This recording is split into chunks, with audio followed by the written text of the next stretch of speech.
If you are wondering if Samsung Galaxy S26 Ultra has bloatware, then the answer is unfortunately yes. If you are right after the initial configuration, then most likely you will find many different apps that are pre-installed for you, and I think they should not be pre-installed.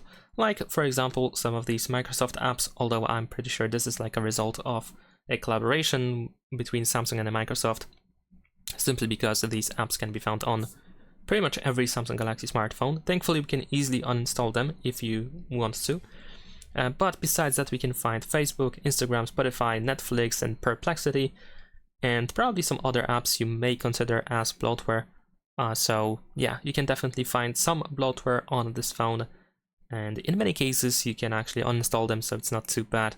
And of course, you can say that these apps are used worldwide, and many people use these apps, so you might consider it justified, but I don't know, I feel like these apps should not be pre-installed nevertheless.